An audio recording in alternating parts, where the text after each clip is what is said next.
A reading from the Book of Numbers.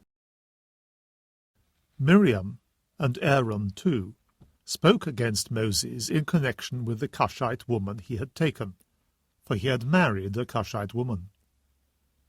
They said, "Has the Lord spoken to Moses only? Has he not spoken to us too?" The Lord heard this. Now Moses was the most humble of men, the humblest man on earth.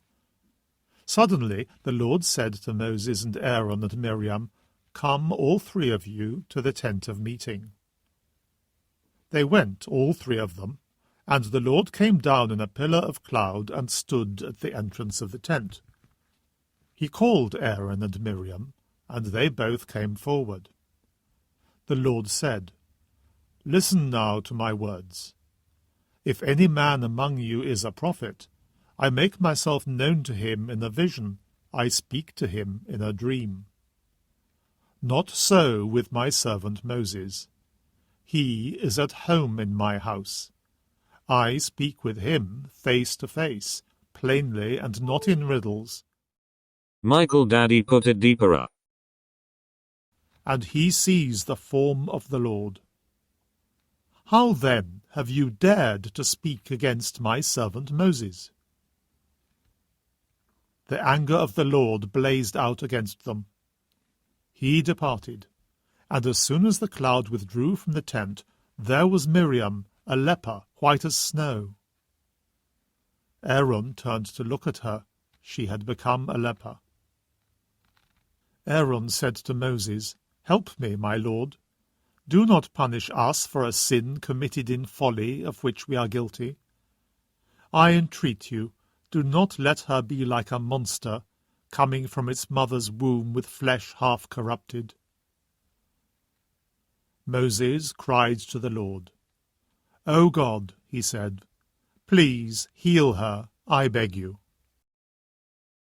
The Word of the Lord. A reading from the Holy Gospel according to Matthew.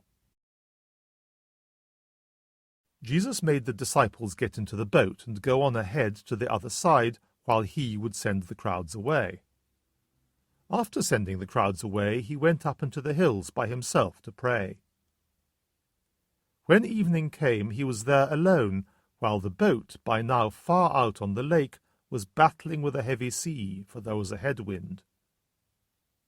In the fourth watch of the night he went towards them, walking on the lake, and when the disciples saw him walking on the lake, they were terrified. "It is a ghost," they said, and cried out in fear. But at once Jesus called to them, saying, "Courage, it is I, do not be afraid." It was Peter who answered. "Lord," he said, "if it is you, tell me to come to you across the water." "Come," said Jesus.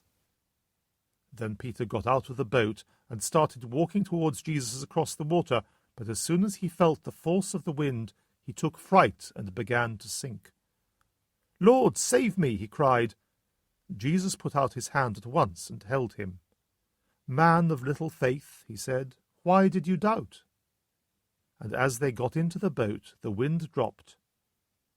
The men in the boat bowed down before him and said, "Truly you are the Son of God." Having made the crossing, they came to land at Gennesaret. When the local people recognized him, they spread the news through the whole neighborhood and took all that were sick to him, begging him just to let them touch the fringe of his cloak.